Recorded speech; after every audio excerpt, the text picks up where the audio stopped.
Já estamos de volta com Hora Geral, estamos conversando com o jornalista Paulo Rogério. Paulo, tem perguntas, mas antes da gente chamar as perguntas dos telespectadores, muito rapidamente, o que é mais difícil, escrever um livro ou conseguir uma editora para a publicação do livro? Escrever depende muito daquilo que você se propõe. No caso de 2002, como foi uma questão de você buscar entrevistados, aí se tornou muito difícil. Sim. Eu rodei boa parte do Brasil para achar esses entrevistados. Eu fui com minha esposa de ônibus para Itumbiara, em Goiás, falar com o Paulo Almeida, num fim de semana. São 13 horas de viagem de ônibus. Fui a Porto Alegre falar com o Celso Roth e Carlos Eugênio Simon. Então, mas essa era a minha proposta. Se você quiser contar uma história fictícia, enfim, na teoria é um pouco mais fácil. A editora é uma questão bastante complicada, porque nem todas abraçam projetos, principalmente como no meu caso é o primeiro. Então, mas eu tive um grande anjo da guarda que chama-se José Luiz Tarran. Conheço. Figuraça. Que é o editor da Realejo. E que apostou no projeto. Apostou bastante no projeto, levei a ideia, ele avaliou, falou, olha, eu acho viável, faz. Eu antes de começar o livro, eu levei a ideia para ele. Antes de começar. Legal. E ele falou, faz, vamos ver no que dá. E ele, desde então, ele veio comigo. Ele veio junto comigo. E quando acabou o projeto, o Zé Luiz, junto com o Rodrigo Simonsen, que é também editor da Realejo, tiveram a ideia de lançar o projeto do livro no sistema de contribuição coletiva. Rodrigo Simonsen, que é o filho de Edmundo Mesquita, não é? Olha, você fez uma boa pergunta, porque ninguém me revela nada nessa... É ele mesmo. Você me derrubou ao vivo agora, mas tudo bem, não há problema, isso acontece. Não, mas é bom a gente saber. Eu não vou parar no YouTube por causa disso. São cabeças importantes da nossa cidade que a gente não pode esquecer. Que é uma pessoa maravilhosa também, um rapaz muito inteligente, assim, uma grande figura também. E tiveram a ideia de entrar no sistema de contribuição coletiva, fomos para a internet, campanha de 2 meses e conseguimos arrecadar a verba. Precisávamos de 15 mil reais, levantamos um pouco mais do que isso. Então, o livro está financiado. E a partir de agora, então, tá na fase de revisão. Você falou vai ser rodado. Ele vai ser o lançamento em dezembro, mas não tem data nem local. Não, ainda não.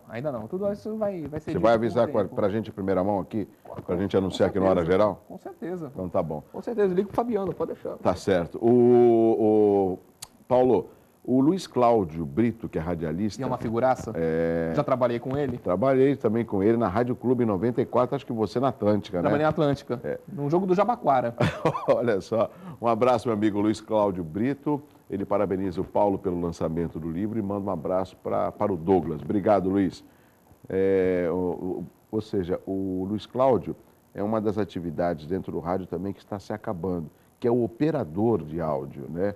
E você já trabalhou em rádio, você sabe como ele é fundamental, né? Nossa. Tem aqui o Zé Carlos dos Santos, o Periquitão, que trabalha aqui no Santa Cecília, né? Ou seja, o operador é aquele que se preocupa na montagem, naquela vinheta correta, abrir o microfone para o entrevistado, para o apresentador. Muito legal. Eu conheci profissionais espetaculares. Trabalhei na Cacique com o Eliseu Mendes, que foi da Cultura. O Eliseu acho que está na Cacique. Foi da Cultura, trabalhei com ele na Cacique. Tranquilão. Preocupadíssimo o tempo todo em que o programa sai de uma forma perfeita, uma forma 100%. Espetacular, Paulo, grande profissional. O Marcelo Moreira de Santos faz a seguinte pergunta: qual a melhor e a pior entrevista que você já fez? Qual a melhor e a pior entrevista que você já fez?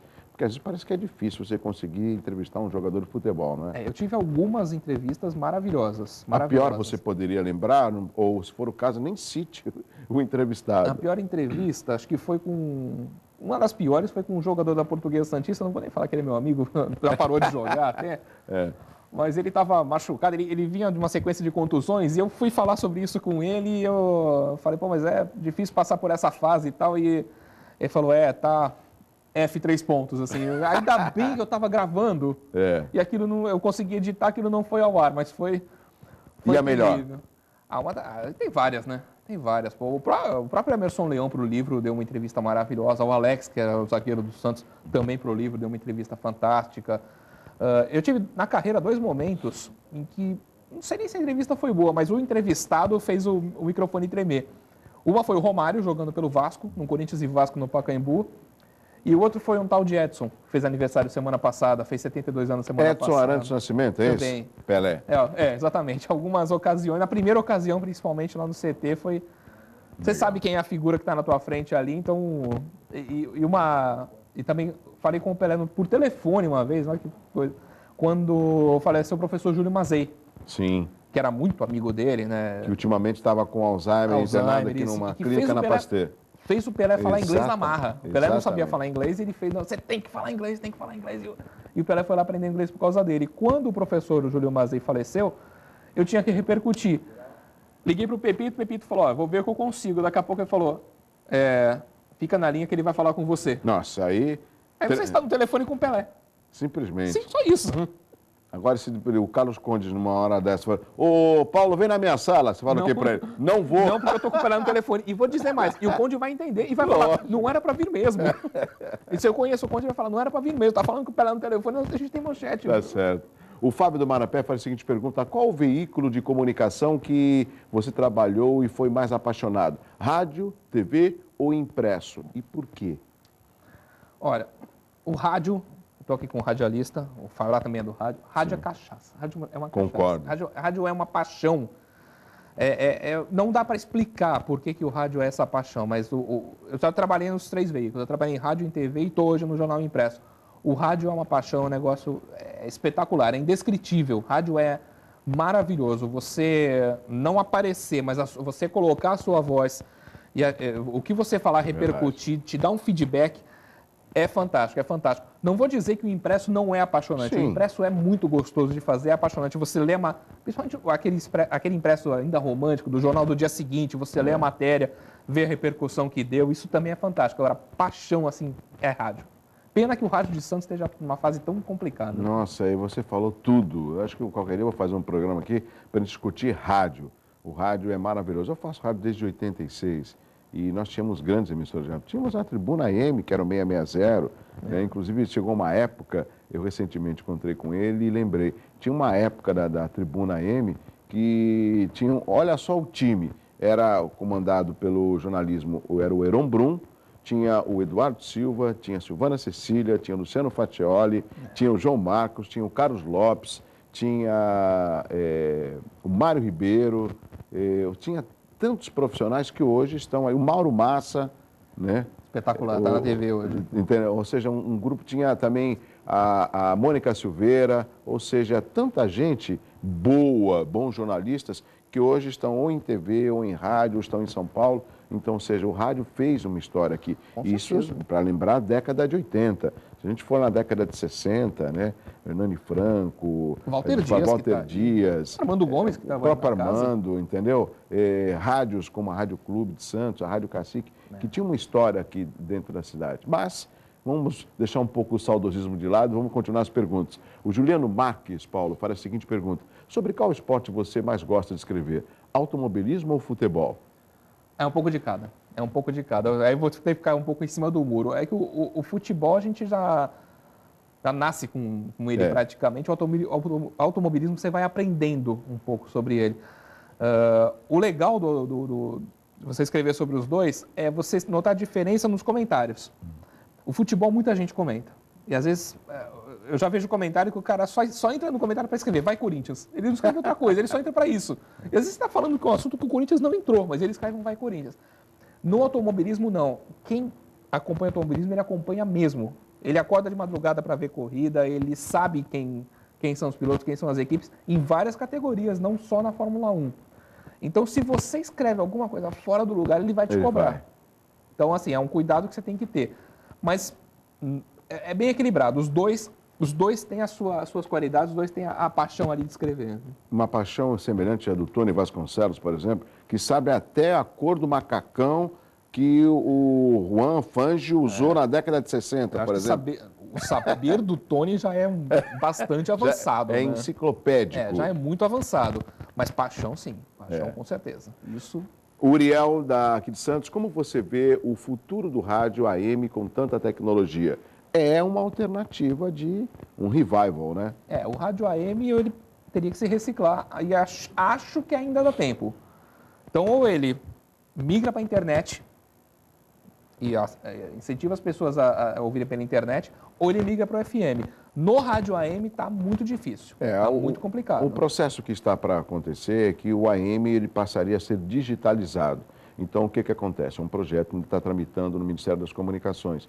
As emissoras AM, elas continuariam, só que uma banda mais estendida em som digital. então você vai ouvir uma frequência em AM com som digital. O que seria espetacular. Lógico. O que seria espetacular. E hoje, as pessoas estão ouvindo muito rádio no carro. Exato. Principalmente quem é da Baixada e vai a São Paulo, sabe? O tempo que você fica no trânsito de São Paulo, até para ter informação e para se distrair um pouco, você está ouvindo rádio no carro. Certo. As pessoas estão tendo menos rádio em casa, é mais no celular, no iPhone, no carro. No carro. O Carlos Domingues de Santos, Paulo, faz a seguinte pergunta, vamos ver aqui. Você pode adiantar onde estão os jogadores da conquista de 2002? Bom, alguns todo mundo sabe. Renatinho está no Botafogo, Elano no Grêmio, tá, o Diego no Wolfsburg, o Robinho no Minas, a gente sabe. O Alberto parou, o atacante, o Alberto parou. Aliás, o Alberto foi um dos grandes colaboradores da obra, viu?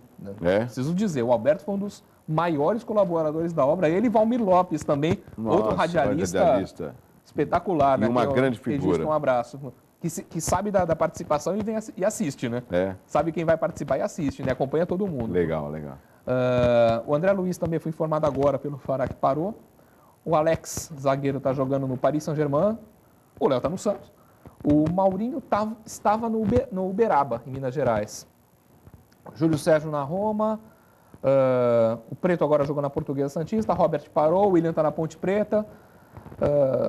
O Alexandre, aquele volante que era reserva do Paulo Almeida, também estava lá pelo interior, estava sem clube e tal. O Paulo Almeida, no ano passado, estava no Itumbiara. Depois ele foi, acho que, por União Rondonópolis. Depois eu não entrei mais em contato com ele, então não posso te dizer assim onde ele está. Mas a maioria está por aí. É curioso como poucos que realmente brilharam, né? Poucos largaram e poucos que realmente... O Robinho que ainda está no Milan, tal, mas poucos que realmente brilharam. Paulo, eu quero agradecer sua participação aqui no Hora Geral. Parabéns pelo seu trabalho. E, por enquanto, um trabalho que é discutido nos bastidores, mas a partir de dezembro vai ter o lançamento e você pode contar aqui com o espaço no Hora Geral para que a gente possa informar a população para a noite de autógrafos, que com certeza será bem concorrida. Maravilha. E parabéns pelo seu trabalho. Eu te agradeço. Tá bom? Continua aqui com a gente. Obrigado. Amanhã estaremos de volta a partir das 7 da manhã com Hora Geral, a reapresentação logo mais às 4 horas da tarde.